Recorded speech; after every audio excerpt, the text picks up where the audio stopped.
indeed a major global conference to spur action to restore the health of the ocean, and it will go from next Monday, World Environment Day, until Friday, June the 9th, also including June the 8th, World Oceans Day. To kick off the conference, the city of New York is hosting the World Ocean Festival this coming Sunday. They will feature a parade of boats from the Hudson River to the East River and a festival with thematic related to the sea on Governor's Island that is open to the public and in a very family-friendly atmosphere. Monday is also World Environment Day, so it's the best day to start this conference. And just to inform you that the Empire State Building will be lit up green for the occasion. There will be a short ceremony at 10 a.m. at the Empire State Building with Adrian Grenier, and a media advisory is available, I believe, in the table, or if not, online. So with this brief introduction, it is my honor and pleasure to have with us today to brief on the conference the President of the General Assembly, Peter Thompson, and the Secretary General of the conference, Under Secretary General of the Department of Economic and Social Affairs, Wu Hon Bo. Mr. President, the floor is yours. Thank you very much, and thank you everybody for coming along. Yes, we're days away from the conference now, and pretty exciting for us who've been working on this for the last 2 years. And here I really want to thank Mr. Wu, who right from the word go has been a tower of strength for us with DESA in getting us to where we are. If you ask me, am I satisfied with where we are, I'd say very much so. I would definitely, if I'd been told 2 years ago that we would be where we are today with over 1,600 CSOs and NGOs registered to attend the conference. So I think, you're already looking at about 4,000 people there coming. That's not counting all the IGOs, of course, all of whom there's 20 or 30 of them who are intimately involved in ocean affairs. There's now over 500 voluntary commitments on the Ocean Conference website from governments and communities and scientific institutions and so on. And I believe that number will, by the end of the conference, perhaps even double. My staff have been telling me not to say that for a long time now, but I've had a bet with them that we'll be up in 3 figures by the end of the conference in the voluntary commitments. And we've got more than 80 high-level representatives coming from countries. Of course, all 193 countries will be there, but there's at least 80 heads of state, heads of government, ministers, vice ministers coming along. So, if I was given this position a year or so ago, I would take it with both hands. What are we looking for from this conference? It's about making sure that SDG 14 has integrity. The targets of SDG 14 are ambitious, but they have to be, because the ocean is in deep trouble. Everything from marine pollution to ocean acidification, ocean warming, deoxygenization. The fact that we're still proceeding down a path of pushing fish stocks to points of ecological collapse. The fact that the high seas are still piracy zones, and that we need to give greater attention to governance of the ocean. All of these things and many more are problems that humanity has put upon the ocean. It's not stuff that's been occurring naturally. All of these problems are created anthropogenically, and so it's for us to find the solutions to them, and because they are problems that we've imposed, we can find the solutions, and that's what this conference is all about, making sure that SDG 14 is proceeding in a positive way to meet its targets and get us where we want to be by the year 2030. Remembering that there are way stations along the way. Some of the targets of SDG 14 mature in 2020, one in 2025, and the others in 2030. So this is, we are part of a process. We're on a journey to, as I keep saying to you, and I I have borrowed the words of the Global Ocean Commission. Some of you might remember their good work, where they talked about the cycle of decline that humanity has put the ocean into. That was the conclusion of the many years of work of the Global Ocean Commission.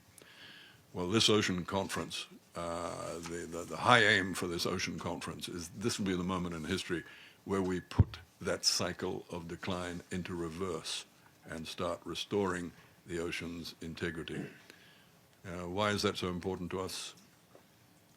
You know, every second breath you take comes from ocean-produced oxygen.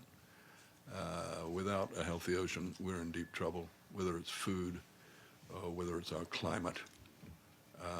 We have to have that integrity for the ocean, the source of life. So I'm very happy to answer questions. I could talk on about this for hours and hours. As you know, it's my favorite subject, the ocean. But you'll get greater detail by listening to Mr. Wu. So I'll pass it over to him, if I may, at this stage, and be happy to take questions. Mr. Wu. Thank you very much, Mr. President. Ladies and gentlemen, warm welcome. It is just 4 days before we start the Ocean Conference. The heads of states and governments and over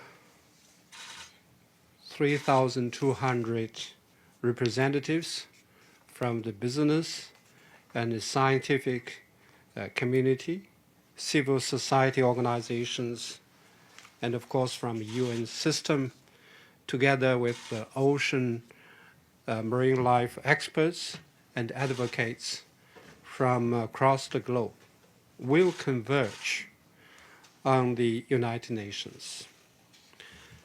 As of yesterday, on our registration, as the President of the General Assembly said, the latest information is we have 8 head of states, 1 vice president, 7 prime ministers, 1 crown prince, 2 deputy prime ministers, 77 ministers, 15 vice ministers.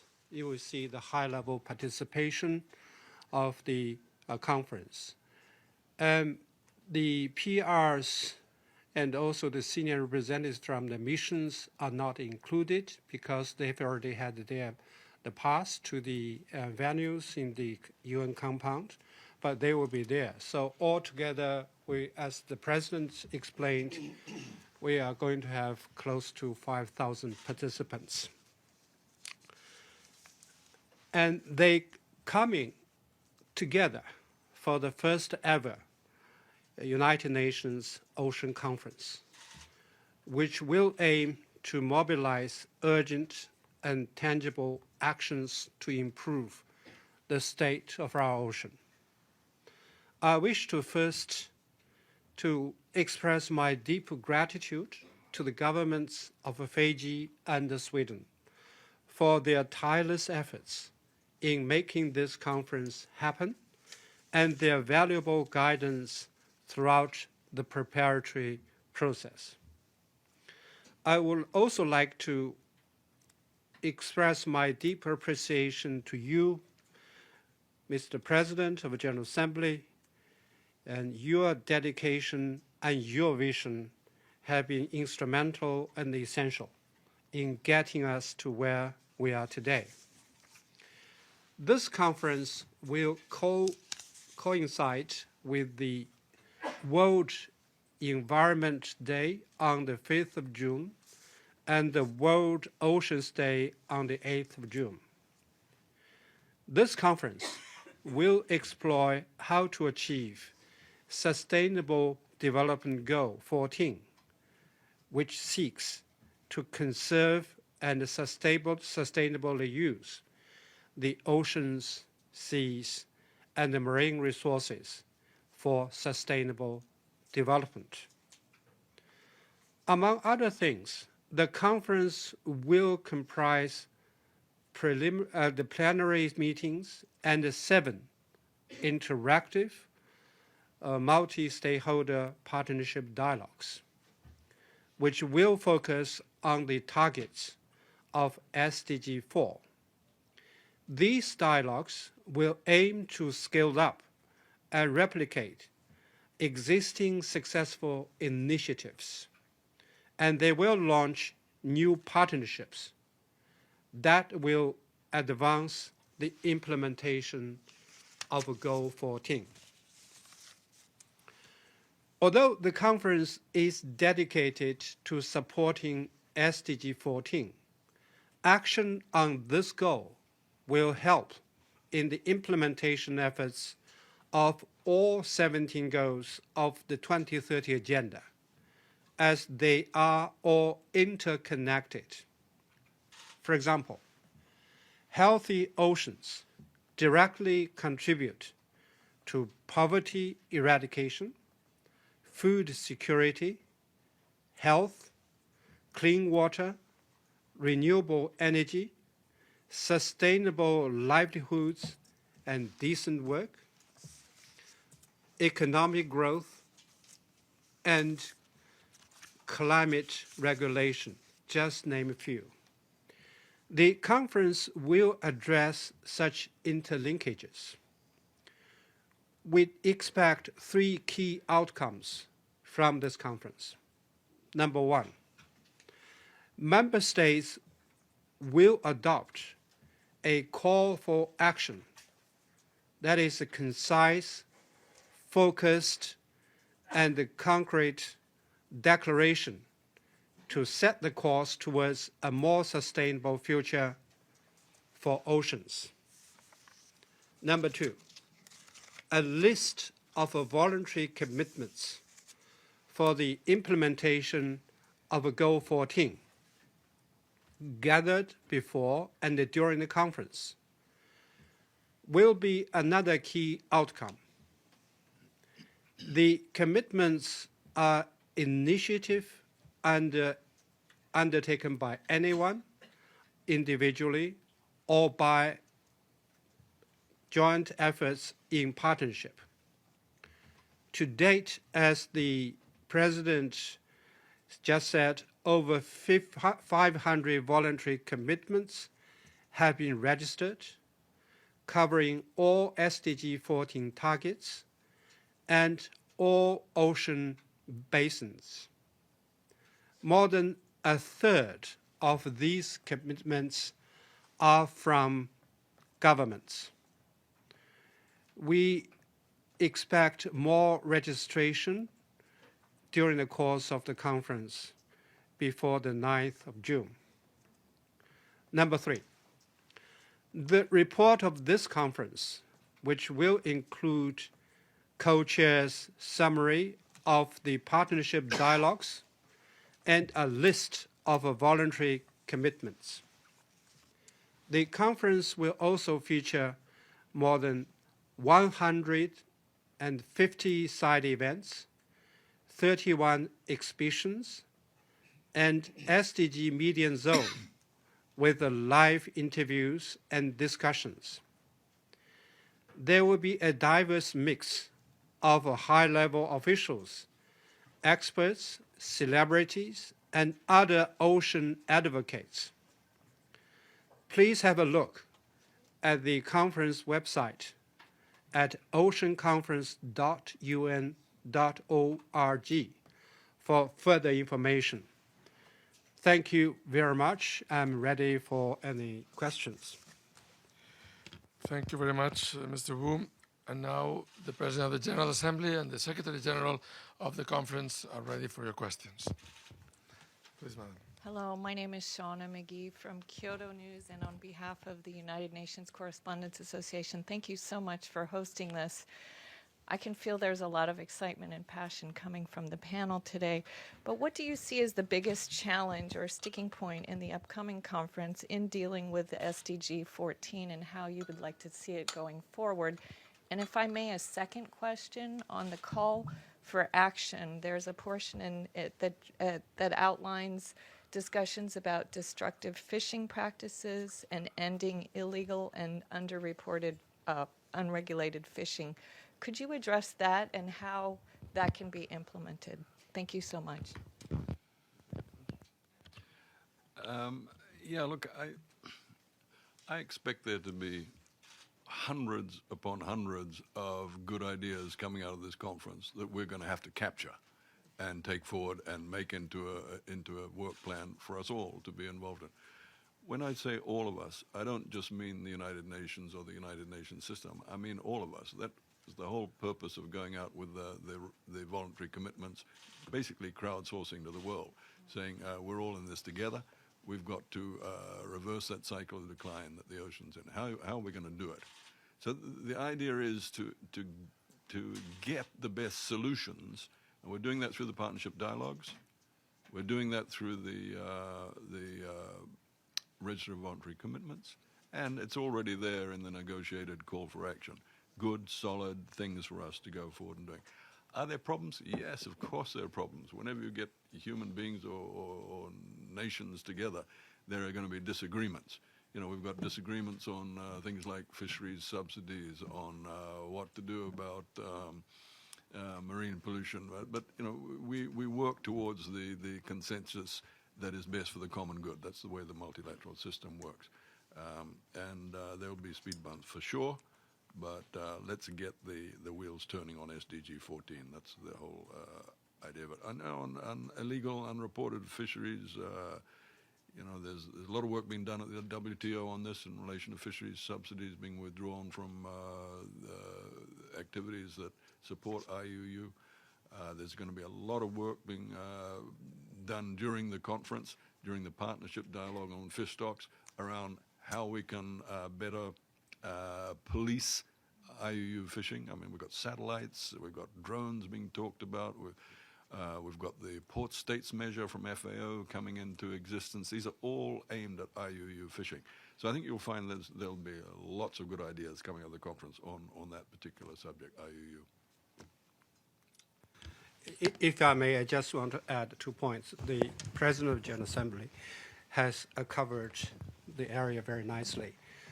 First point is that it is very important for the conference to raise the awareness of the international community about the importance of ocean seas and the sustainable use of the marine resources. And secondly, they should work together because nobody alone can deal with the issue. And secondly, as the President of the General Assembly identifies some issues which are really rather tough to handle.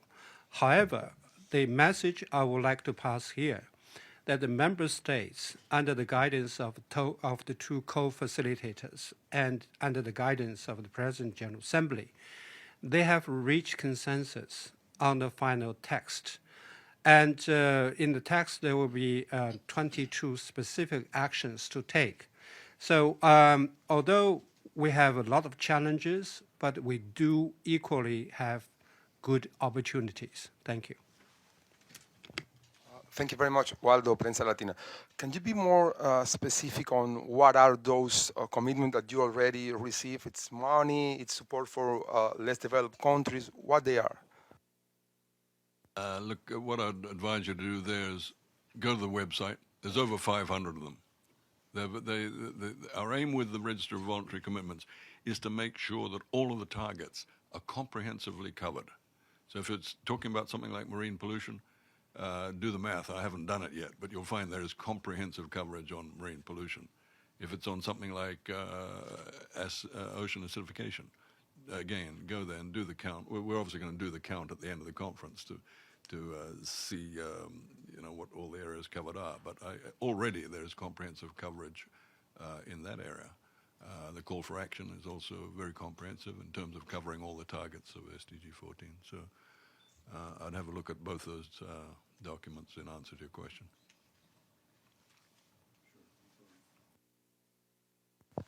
Matthew Lee, Inner City Press, on behalf of the Free UN Coalition for Access. Thanks a lot for the briefing and for the ones next week as well. I wanted to ask, yesterday I'd asked the ambassadors that were here also about the conference about these fishing subsidies. And I just, from their answer, they seem to say that the idea is that it hurts smaller countries' fishing industries to have large. I know there's an EU fund that subsidizes fisheries. Is that the main concern about these fishing subsidies, or is it that they lead to overfishing? That they increase the capacity of these large companies, leading to just an overall loss of fish? Or are these two? I guess what I'm asking you to say is, are these two critiques of them related, or could they be separate? Is it really just a matter of the big versus the small, or is it a concern about the number of fish left in the sea? So if I may, Mr. Wood, thank you. First of all, I'd just predicate my answer by saying that there is going to be this World Trade Organization ministerial meeting in Buenos Aires in December, where this subject of fisheries subsidies comes up, and where decisions will be made in terms of the WTO mandate to decide on things like subsidies. So, what we're trying to do out of the conference, of course, is put some positive wind in the sails from here down to Buenos Aires in December.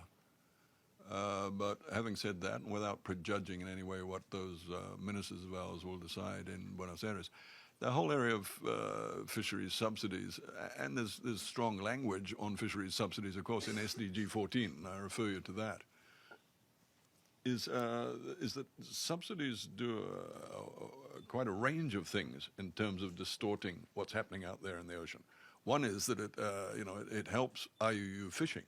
There are actually IUU fishing boats that are subsidized, and which seems absurd that that governments would allow activities that subsidize illegal fishing. So that's one obvious area.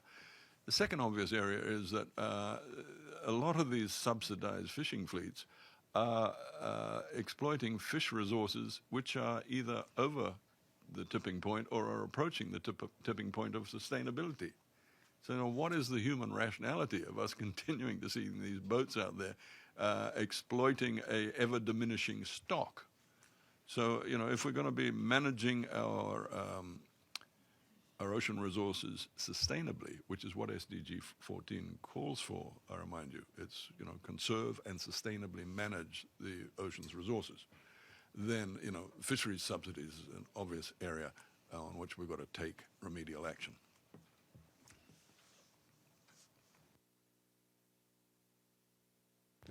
Thank you. My name is Sato from Japanese NHK. As Mr. Wu said, the ocean conference is related to the climate change, and we are now focused on whether the Trump administration will disgrade the effort to climate change or not. Do you have any message to the U.S. administration, and what do you expect the U.S.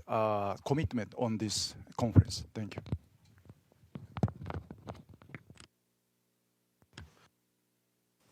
Well, thank you very much for the question. Ocean does have impact on climate. Climate change does have adverse effect on oceans.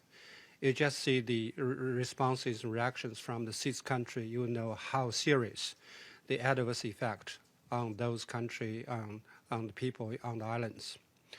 As far as the United States government's approach towards the climate change is concerned, I would not at this stage to jump the gun to prejudge what will come out perhaps later today. I would just like to make some general observations. The climate change is undeniable fact. The climate change actions taken by the international community is unstoppable. So I would see that the international community and most of the countries who are the parties to the Paris Agreement will continue their efforts to combat the climate change and its adverse effects. I'm really optimistic about this. Thank you. If I may just add to that, I think all of us, all human beings, certainly in my case, we're selfish, and we're all also altruistic. And in my case, I'm very selfish about the future of my grandchildren. I love them dearly, and I'm also altruistic because I recognize that there's strength in numbers, and you've all got children, or one day will have grandchildren as well. So, when we look at the world today and say, what kind of world are we giving our children and our grandchildren, we're kind of on the cusp, I'd say. I remember reading a book by the top scientists of Britain who said that our species has about a 50-50 chance of getting through this century without, Sir Martin Rees that was, without having, absolute catastrophe. So we're on that cusp, but we've done the responsible thing. The good news is, back in 2015, we did the responsible thing for the generations to come, and that was the putting in place the 2030 Sustainable Development Agenda, of which SDG 14 is a part, saving the ocean, and we put in place the Paris Climate Agreement. With those two agreements, implementing those, our grandchildren have a secure future. Without implementation of those, they're in trouble. And then on the ocean conference, ocean action and climate action, two sides of the same coin. You just cannot separate them, and I won't go into that, but they're inseparable. So, whatever the U.S. government decides today, the good news is that the great mass of humanity, including American citizens by indications of the polls, and the great mass of international governments are committed to these two great agreements that we put in place in 2015, and which are the only way that we can have some confidence about the security of our grandchildren. So I think, selfishness and altruism will win through. Thank you. Hi, Margaret Bashir, Voice of America. Could you just touch a bit on the pollution aspect and the plastics in the oceans, and talk a bit about which countries are struggling the most with it? I don't want to say biggest polluters, but the ones that are having the biggest problem with it. And also, we've heard a lot in the last couple days about the problems plaguing the Pacific Ocean in terms of tuna and coral bleaching and things like that, but we haven't heard too much about the other oceans. If you might be able to touch on some of the dangers that the other oceans are facing. Sure. Well, I don't want to prejudge what's going to be said at the conference next week, because you're going to get so much information in answer to those sort of questions. But, I don't need to give you the headline stats either. You've seen them all so many times now. The fact that the ocean will have more plastic in it than fish by the year 2050. The fact that we tip a garbage load of plastic into the ocean every minute of every day. Those sort of stats, you've seen them all before, but they're all true. And I'm sure you saw those pictures of Henderson Island the other day, where the most remote island in the world, and it's just, beaches are just covered in trash. That's just it's such a disappointing thing that humanity has done that to the ocean. But we're going to correct it. That's what we're setting out to do next week. So marine pollution, plastics, but remember that plastics is a lot more complicated than what you see. Microplastics are a huge part of the problem, and that's the cosmetics industry, the beauty industry. It's also the fashion industry, because if you're not using organic products, you're probably putting microplastics into the ocean through what you're wearing as well. So it's a complex problem, and we have a whole partnership dialogue with global authorities coming along to talk on that. On Monday, I think, is the Marine Pollution Partnership Dialogue, where you're going to hear really good solutions on this. And for me personally, part of it is to say to the fashion industry and to the cosmetic and beauty industry, hey, time to front up and be honest. Tell us whether you're using microplastics or not. Because if you are, I'm not going to buy your product anymore. If you're not, I'll go to yours. This is a moment of honesty for all of us in terms of the plastic pollution. I just want to add one point. Maybe it's interesting to you. If you look at the name of the conference, it's Ocean Conference. It's not oceans or seas. It's not in the plural form. Well, from our point of view, the massive body of water in the globe covers 70% of the global surface. And if you drop a plastic bottle anywhere near your sea, it may end up in some other places.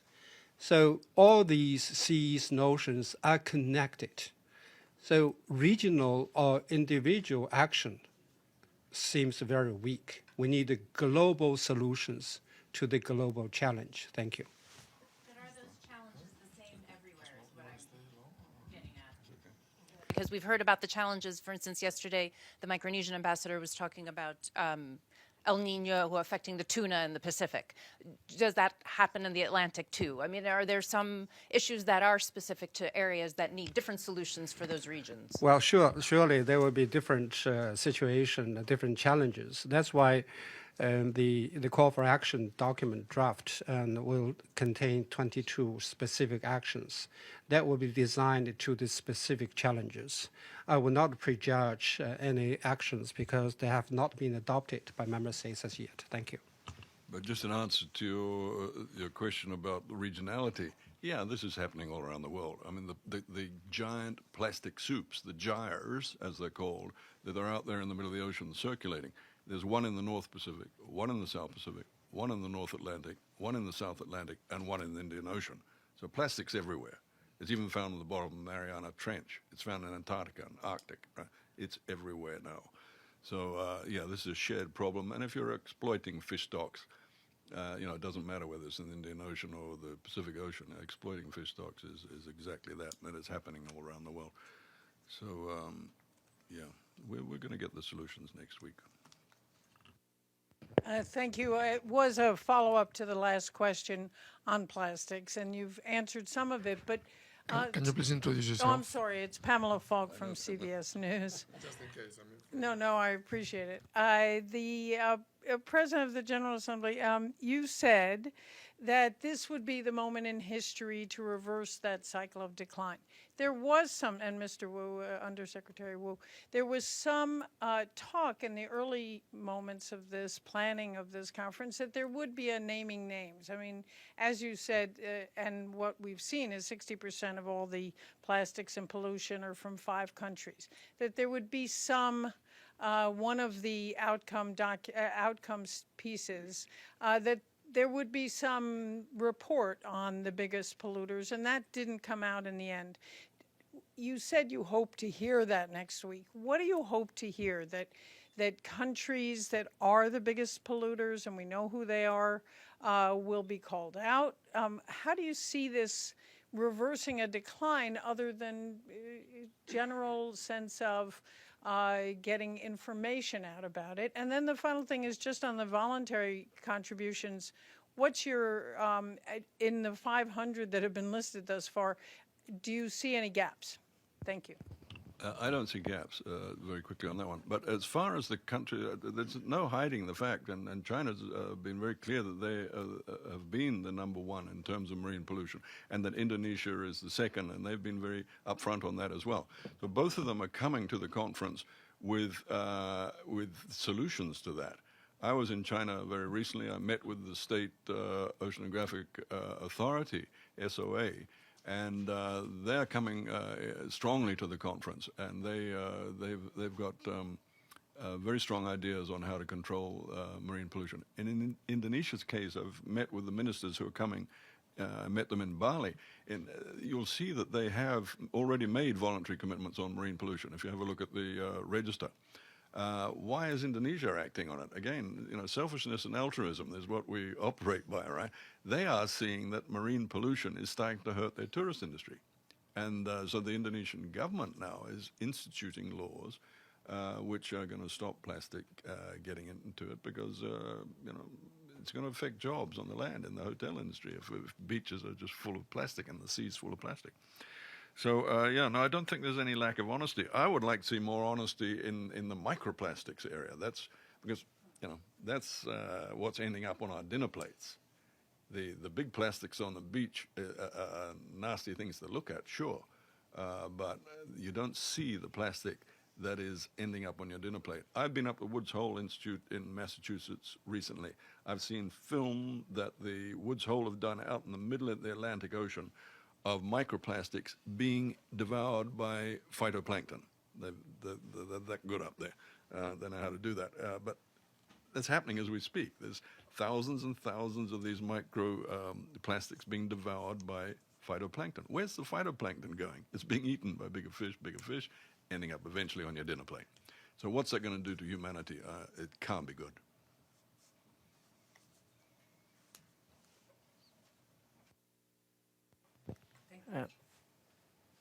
Thank you. Thank you for this briefing. And I'm from Bangladesh, and the country is the most vulnerable for the climate change. And the scientists, they agreed that by the 2050, rising sea level will indicate from the 17% of the land and displace about 80 million people. So what will be the focus, like country like Bangladesh, the most vulnerable for the climate change? And those, Bangladesh is not responsible for this. The big countries, they are the responsible for the pollution. So what will be the focus to rescue Bangladesh for the most vulnerable situation? What will be your focus on this conference? One of the big things about this conference is not going to be a conference of finger pointing. We're all in this together. All of us have contributed to the problem that's out there. Marine pollution, overfishing, ocean acidification, all of us. Anybody who drives a car is contributing to ocean acidification. So we're all in this together. So it's not a case of finger pointing. What we're looking for is solutions from everybody. And there is provision, as you know, in SDG 14 for special help for LDCs. Bangladesh is an LDC, and for SIDS. So there will be a special concentration on LDCs and SIDS. Rising sea levels, yeah, it's a problem which, Florida faces it as well. That's a developed country. But this again, rising sea levels is universal problem unless you're landlocked. So let's get to the universality of this, of what we've done to the ocean and what we're going to do to fix it. So, what I would say on rising sea levels, it is a tragedy for places like Bangladesh, but we have to find the solutions, and Bangladesh is being very proactive in that regard.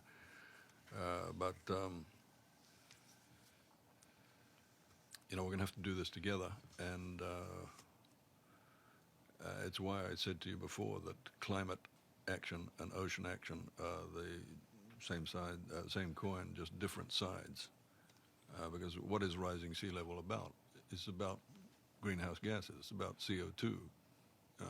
It's about human activity putting too much CO2 in the atmosphere. That's what ocean acidification is. That's what ocean warming is. What happens when the ocean warms? It's got nowhere to go but up, right? So it's about climate action, both sea level rise and ocean acidification. They're both about staying true to the Paris Climate Agreement.